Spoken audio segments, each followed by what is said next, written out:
Shalom, saudara yang dikasihi Tuhan. Hari ini kita kembali lagi dalam sebuah pembahasan tentang firman Tuhan, tentang doa.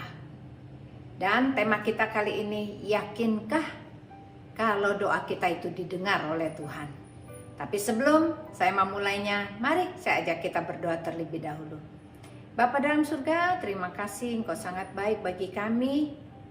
Kami ingin memastikan Tuhan, kalau kami berdoa Engkau dengar Tuhan. Dan kami yakin dan percaya Engkau sangat baik buat kami. Ajar kami bagaimana caranya kami berdoa.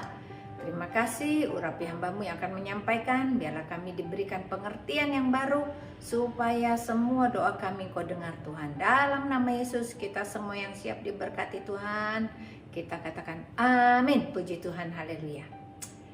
Semua dari kita sering berdoa, tapi kadang-kadang kita nggak yakin kalau doa kita tuh nyampe nggak ke surga. Jangan-jangan kita udah berdoa banyak kali, doanya cuma mentok sampai plafon, turun lagi ke bawah. Apa sebabnya? Tentunya Tuhan nggak mau membuat kita menunggu lama-lama. Masalahnya kita harus periksa dulu apa sebabnya. Kalau doa kita nggak nyampe ke surga, mungkin salahnya bukan di Tuhan. Tuhan mau jawab, cuma hati kita nggak jalan. Kenapa? Karena pada saat Tuhan menciptakan kita sudah diberikan HP di hati kita untuk alat komunikasi. Masalahnya, Tuhan sudah kasih HP, Tuhan sudah kasih WiFi satu langit aksesnya, tapi HP kita nggak ada baterainya. Kenapa?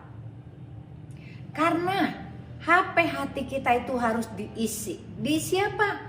Diisi oleh penyembahan kita, diisi oleh pujian kita, diisi oleh doa kita. Kalau kita baterainya nipol, alat komunikasi kita sama Tuhan tuh lancar banget. Pasti Tuhan dengar. Kenapa ya? Banyak orang tuh udah capek banget berdoa nggak dijawab Tuhan. Karena masalahnya bukan di mana-mana, ada di hati kita. Ternyata Tuhan itu mencari hati yang rendah. Makin rendah hatinya, makin banyak air dari surga akan mengalir. Karena air surga itu jernih dan sangat menyegarkan. Tapi kalau kita cetek saja, tidak dalam, maka yang kita dapat airnya sedikit. Tapi makin turun kita ke bawah, makin rendah, makin hati kita bikin luas, seluas lautan, air itu akan semakin banyak. Dan juga akan menjadi mata air yang membual-bual. Tuhan ingin mencurahkan isi hatinya kepada kita. Tuhan ingin berkomunikasi sama kita. Cuma kadang-kadang hati kita ini ibarat sungai. Sungainya kotor. Kenapa kotor? Karena di situ banyak sampah. Sampah kedengkian, sampah kemarahan, sampah dendam, sampah pikiran negatif, sampah-sampah lainnya.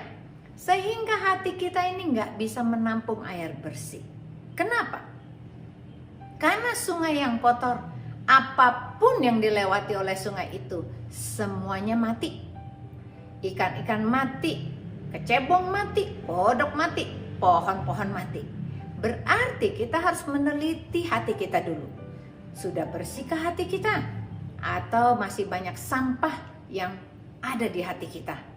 Kebencian, kepahitan, akar pahit itu semua akan membuat sungai hati kita tidak lancar, sehingga air surgawi tidak bisa mengalir kepada kita. Sebelum kita bahas lebih lanjut, mari kita mau baca ayat berikut ini. Yosua 10 ayat 12 dan 13. Lalu Yosua berbicara kepada Tuhan pada hari Tuhan menyerahkan orang Amori itu kepada orang Israel. Ia berkata di hadapan orang Israel, matahari berhentilah di atas Gibeon dan engkau bulan di atas lembah Ayalon.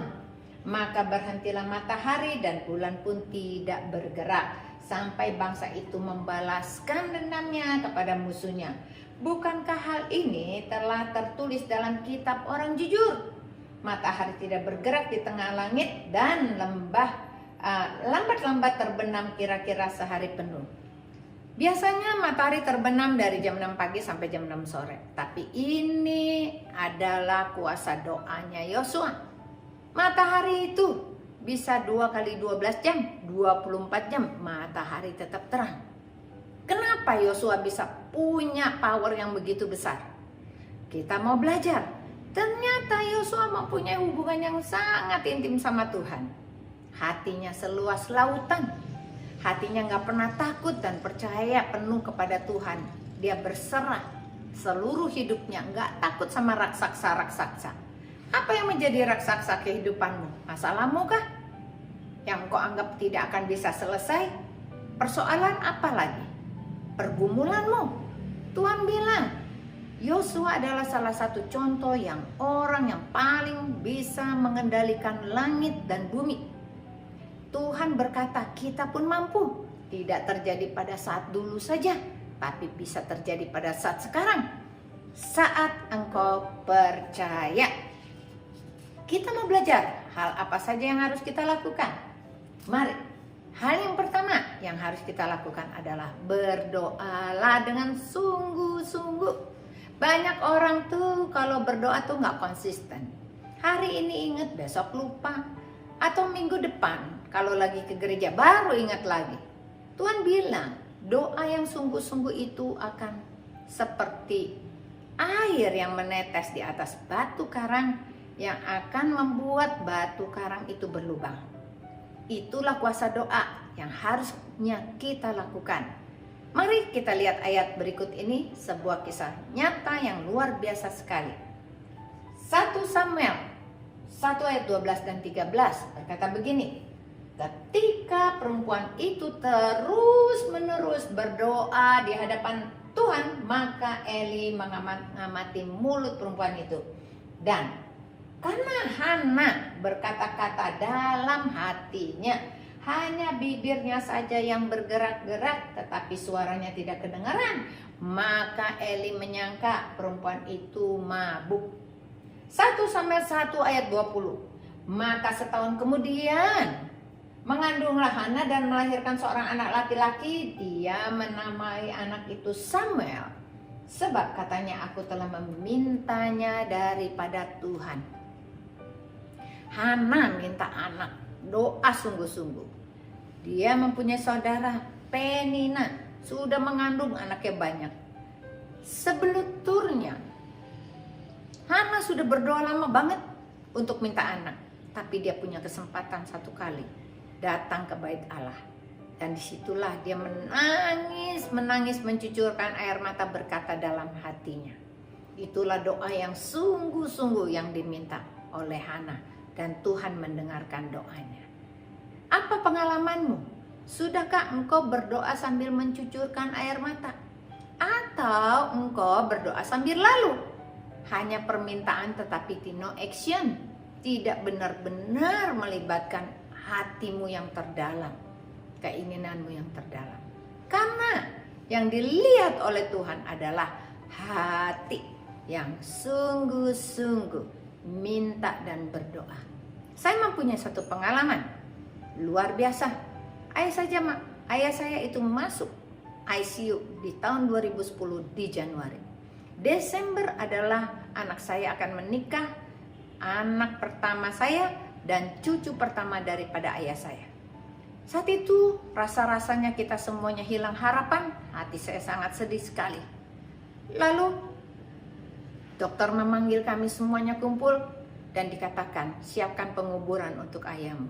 Karena ayah saya punya sirosis hati yang gak bisa disembuhkan lagi. Dan saat itu semua saudara saya sudah pulang. Saya memegang kaki ayah saya. Sambil saya berdoa, tidak ada suara. Hanya air mata saja yang keluar. Saya berkata kepada Tuhan, kalau boleh ya Tuhan, biarlah saya ini masih hidup sampai cucu pertamanya menikah, kalau boleh. Waktu saat saya pulang, di mobil saya masih ngomong kalau boleh. Saat saya mau tidur, saya masih bicara kalau boleh. Lalu setelah itu besoknya saya datang lagi ke rumah sakit dan di ruang ICU karena saya minta satu kamar itu. Saya harus take action. Saya ambil minyak urapan. Saya urapin badan papa saya dari depan sampai belakang semua. Saya mulai berkata-kata dengan iman. Jantung bekerja kembali, paru-paru bekerja kembali, ginjal bekerja kembali, sirosis hati bekerja kembali, hatinya bekerja kembali dalam nama Yesus. Dari semua saya urapin. Besoknya saya kembali lagi. Doa yang bersama lagi saya ucapkan. Tim doa saya ikut membantu saya berdoa di luar ruangan. Apa yang terjadi? Hari ketiga, ayah saya umurnya waktu itu udah hampir 80 tahun. Membuat satu rumah sakit heboh. Karena apa? Pak ayah saya itu menggigit selang oksigennya sampai putus. Sehingga saat putus, ayah saya bilang mau minta pulang. Saya membuat sebuah tabel dalam proses iman saya. Saya katakan nanti kalau dia pulang, saya akan panggil dokter setiap 2 hari sekali. Minggu kedua, setiap 3 hari sekali. Minggu keempat, seminggu 2 kali. Minggu kelima, dan seterusnya saya bikin. Dan sampai 1 bulan sekali untuk periksa ayah saya. Apa yang terjadi? Ternyata Tuhanku dahsyat dan ajaib. Ayah saya pulang loh ke rumah. Dan pada saat dia pulang, dia minta makan. Apa yang diminta? Pakai nasi pecel lele, pakai sambal terasi dan lalapan. Itu yang dimakan oleh ayah saya.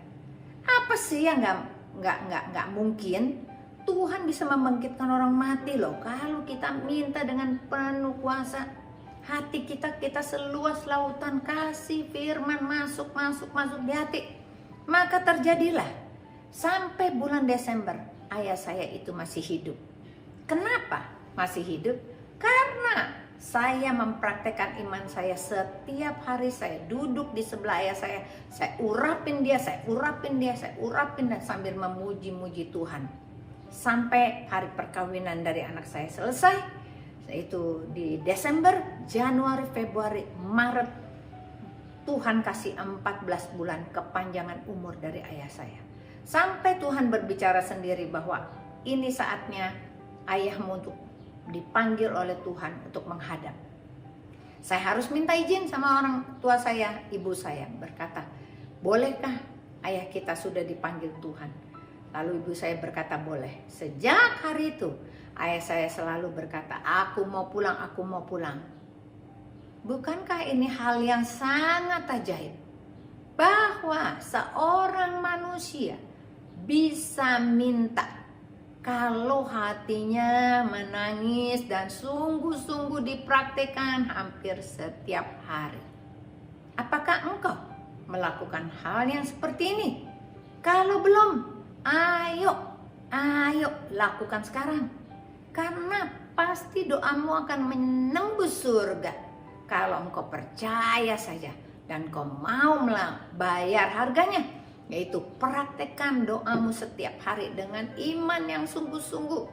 Dan kamu harus berpikir positif sehingga apa yang gak pernah kau lihat itu terjadi dalam kehidupanmu. Ambil makna daripada berdoa yang sungguh-sungguh ini. Ini hal yang pertama. Dan hal yang kedua yang harus kita lakukan adalah kita harus percaya bahwa doa ini bisa menggetarkan surga. Gimana ya caranya ya? Karena doa kita itu harusnya penuh dengan kuasa, penuh dengan iman. Lalu kita berkata, gimana caranya supaya doa kita menggetarkan surga? Ternyata ada rahasianya. Rahasianya adalah bersihkan dulu hatimu dari semua sampah-sampah yang tidak baik di hatimu. Dan saat itu saya punya pengalaman beserta dengan suami saya 1987. Saat itu kami diberkati, kami ingin tukar mobil kami baru. Tapi sehari sebelumnya kami pergi ke gereja dan hamba Tuhan ini berkata bahwa kalau ingin doa kita menggetarkan surga, maka kita harus membersihkan hati kita dari batu-batu ganjelan-ganjelan hati kita. Kita harus ampuni musuh-musuh kita. Dan setelah pulang ibadah, saya berdoa dengan suami, berpegangan tangan. Kita mulai saling mendoakan dan saling untuk mengampuni musuh-musuh kita atau orang-orang yang menyakiti hati kita. Kita ampuni dalam nama Yesus. Setelah itu, besoknya kami ingin menjual mobil ini. Datanglah 2 orang dengan tas ecolak, ingin test drive. Apa yang terjadi?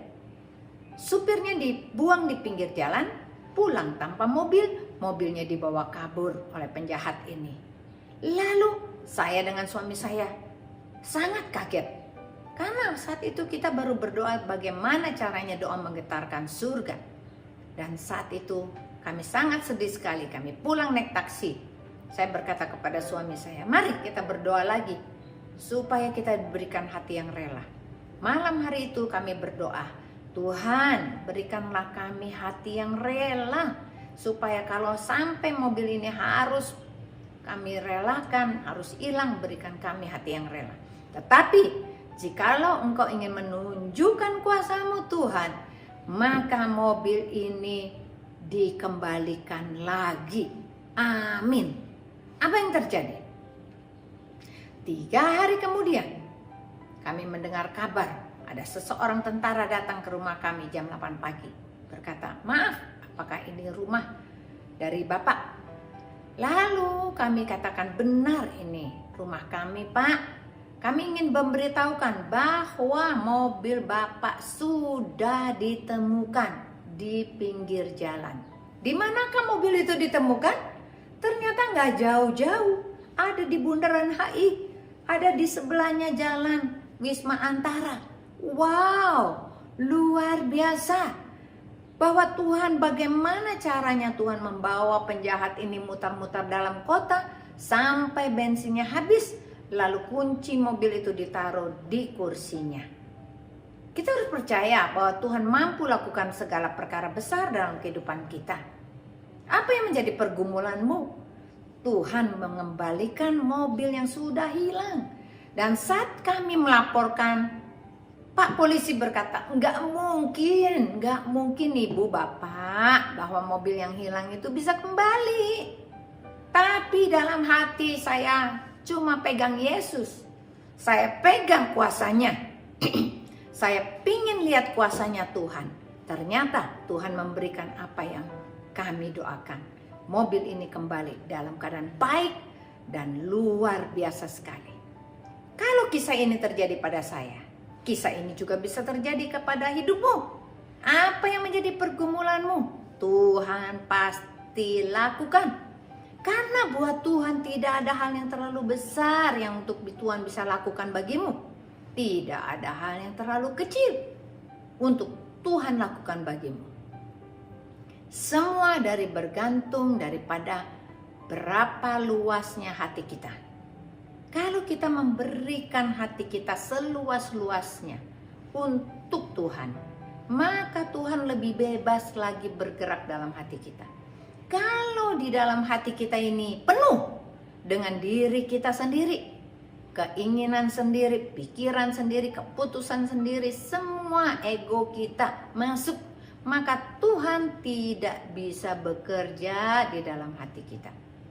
Oleh karena itu peganglah cara supaya doa kita menggetarkan surga. Kita harus membersihkan hati kita. Mari kita lihat ayatnya. Matius 6 ayat 6 berkata begini, tetapi jika engkau berdoa, masuklah ke dalam kamarmu, tutuplah pintu dan berdoalah kepada Bapakmu yang ada di tempat tersembunyi.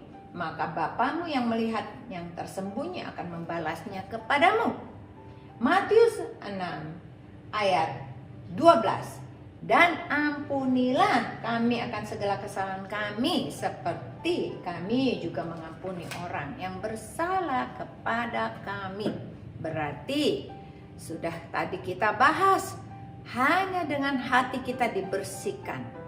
Ibarat sungai, sampah-sampah dibuang, maka air hidup dari surga mengalir, membersihkan hati kita, sehingga apapun yang dilewati oleh air sungai hidup kita akan hidup.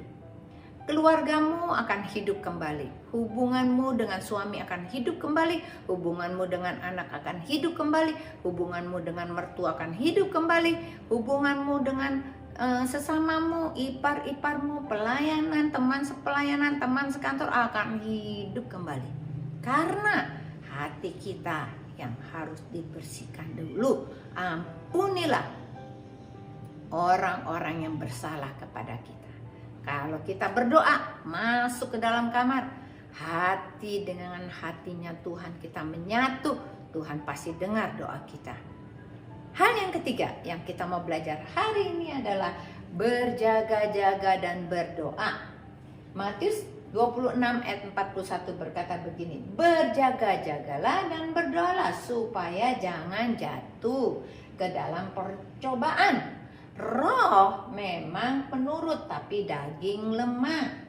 Yudas 1 ayat 20 berkata begini, akan tetapi kamu saudara-saudaraku yang kekasih, bangunlah dirimu sendiri di atas dasar imanmu yang paling suci dan berdoalah dalam Roh Kudus.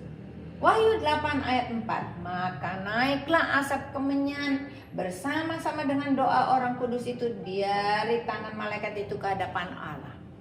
Berarti berjaga-jaga dan berdoa adalah membangun iman kita atas dasar hati kita yang paling murni. Hati yang paling murni itu apa ya? Ternyata hati yang paling murni adalah kalau kita mengasihi Tuhan Allah kita dengan segenap hati kita, dengan segenap jiwa kita, dengan segenap akal budi dan dengan segenap kekuatan. Itulah dasar iman yang paling suci. Setelah itu, kasihilah sesamamu manusia seperti dirimu sendiri. Ternyata dua hukum Tuhan ini adalah yang menjadi dasar iman kita yang paling suci. Dan kita harus membangunnya. Kita harus praktekin. Ampunin musuh. Kita berbuat baik kepada musuh-musuh kita. Kita doakan mereka, orang-orang yang bersalah kepada kita. Jangan balas kejahatan dengan kejahatan. Tapi balaslah kejahatan dengan kebaikan. Itu pesan Tuhan buat kita hari ini. Biarlah kita semuanya diberkati. Kita berjaga-jaga. Kita berdoa. Tidak ada yang mustahil. Tuhan pasti lakukan perkara besar di dalam kehidupanmu. Dalam nama Yesus. Mari kita berdoa. Tuhan, terima kasih untuk firman-Mu, ya dan amin. Terima kasih untuk kuasa doa yang Kau sudah beberkan pada kami. Tidak ada yang mustahil di hadapan-Mu. Orang mati bisa bangkit kembali, barang yang hilang bisa kembali lagi. Ada mujizat yang akan kami alami jikalau kami mempunyai dasar iman kami yang paling suci. Kami tidak pernah berhenti untuk bekerja terus dan kami melatih diri kami semakin hari semakin percaya kepadamu. Terima kasih untuk firman-Mu, berkati semua yang mendengarkan dan benih iman kami tertanam erat dengan kuasa darah anak domba Allah. Di dalam nama Yesus kita semua yang sudah diberkati, kita semua katakan amin. Puji Tuhan, haleluya.